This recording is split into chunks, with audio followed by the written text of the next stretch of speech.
Good evening, ladies and gentlemen.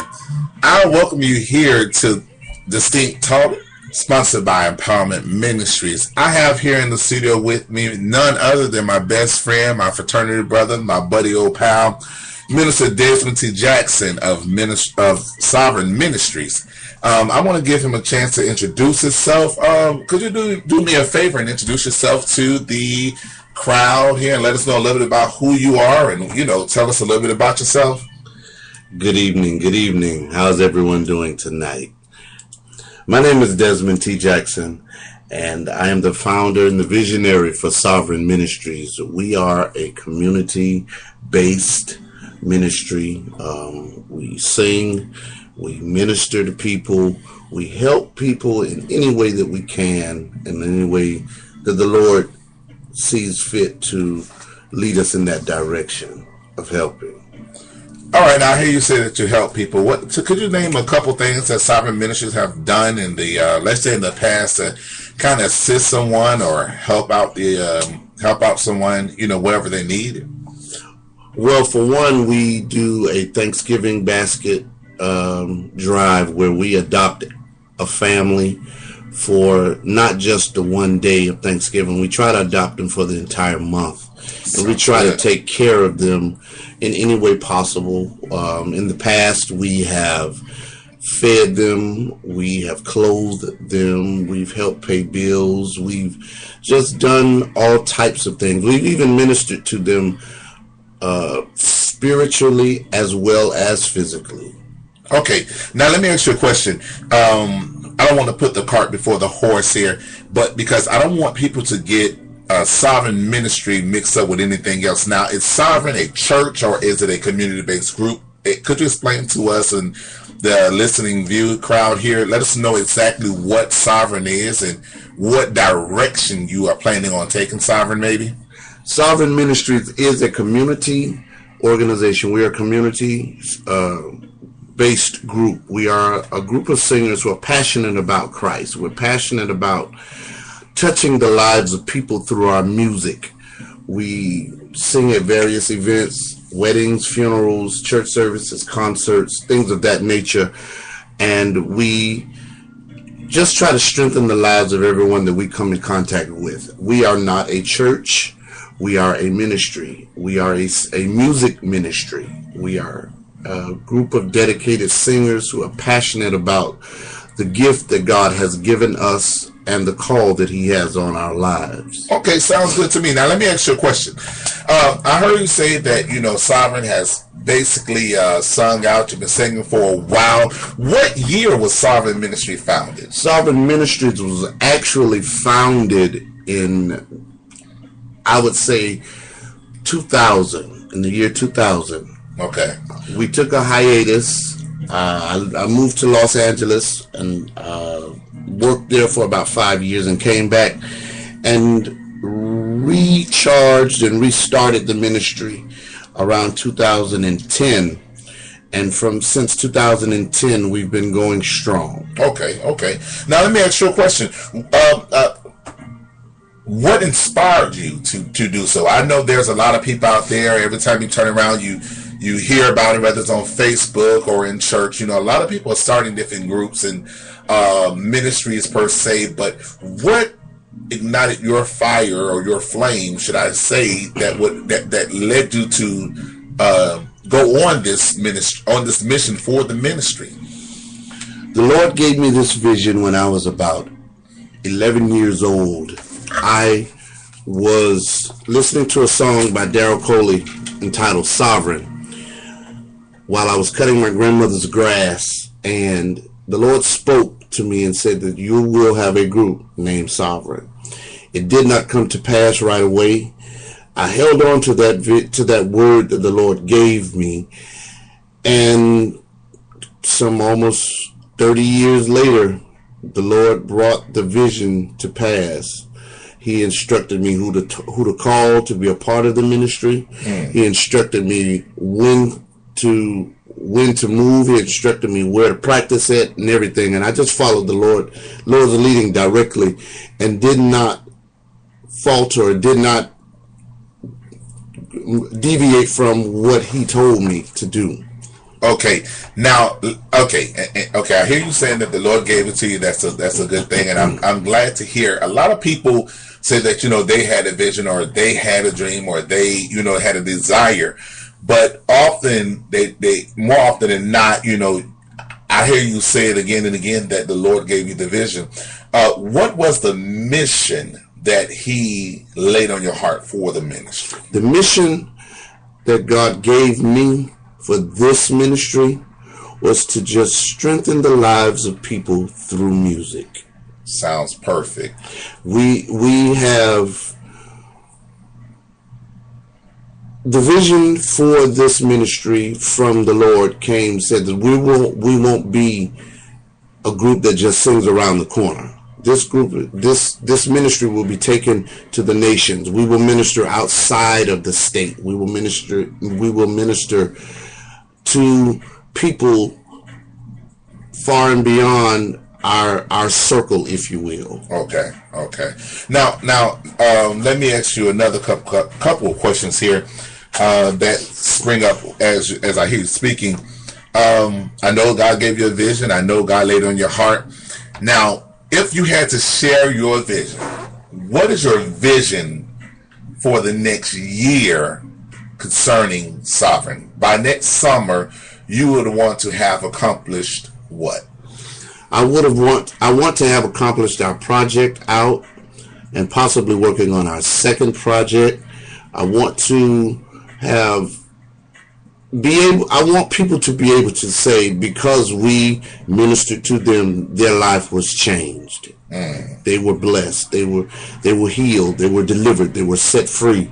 I want people to be able to say that because Sovereign came in contact with my life, okay, and I feel the anointing on them, that I want to be a better person. Okay. I want things to be better because I see the God in them. Okay. Now, all right. Now, let me ask you a question. And I hear a lot about Sovereign, but Sovereign is just one component. Who are you?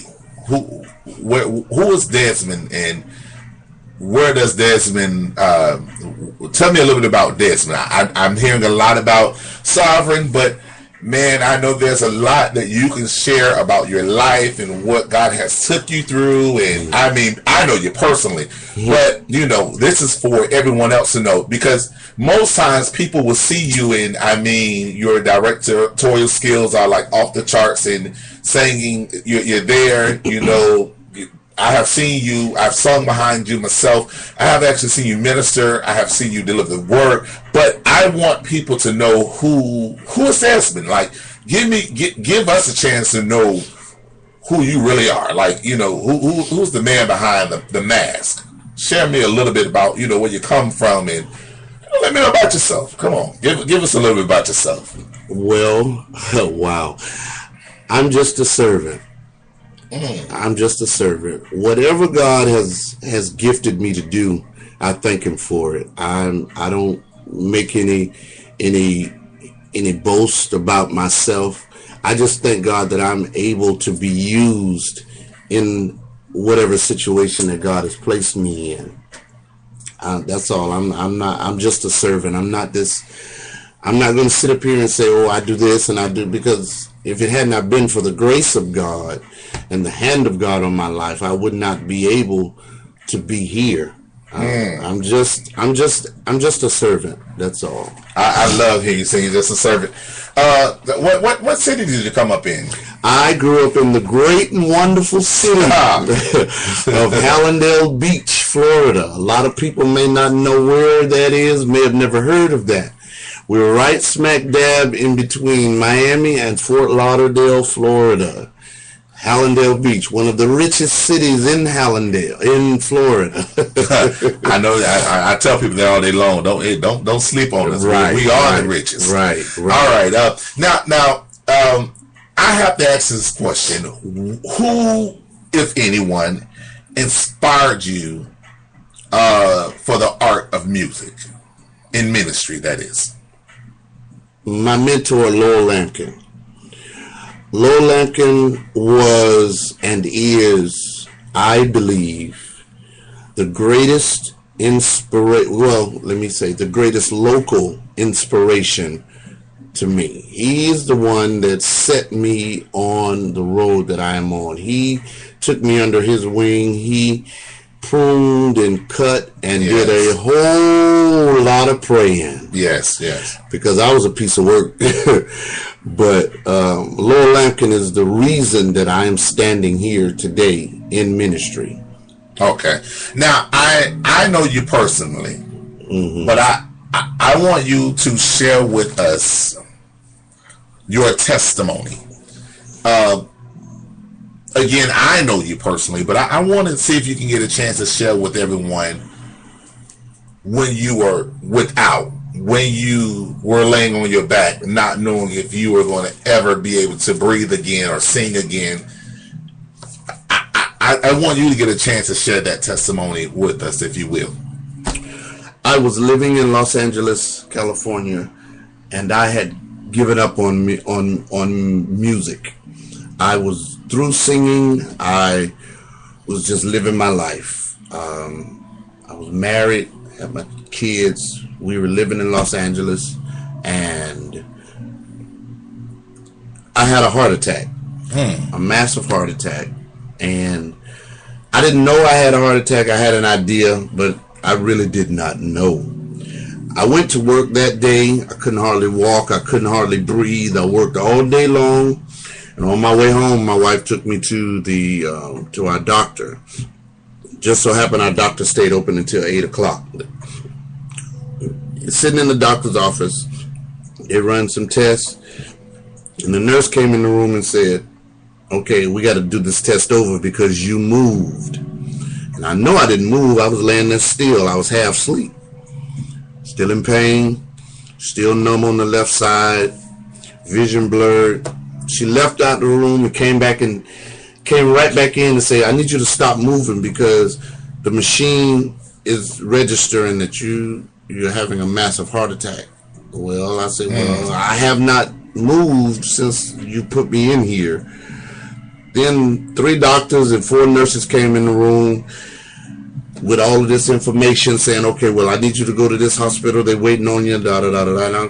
And I'm asking, what's going on, what's going on, what's going on? And the doctor says, you're having a massive heart attack right now. Oh, God. So I went to the hospital, and they put me immediately in ICU. I was in ICU for 15 days. And by the time I was discharged, the doctor says, your heart is so fragile that you will never be able to do what it was you used to do. You couldn't say, you won't be able to sing because that's too strenuous. You won't be able to exercise or play sports because that's too strenuous. All you can basically do is just sit home and wait to die because your heart is going to give out. And I can't guarantee you how long that's going to be. Wow. Well, I want you to know that was in 2003. It is now 2014. My God, look at God. I have been singing hard as I can. I have been preaching as hard as I can because I know that prayer works. I don't think that it works. I don't have an idea. And this isn't what nobody told me. I know for myself that prayer works. Yes, yes. And to God be the glory because He is sovereign. And that all through my, even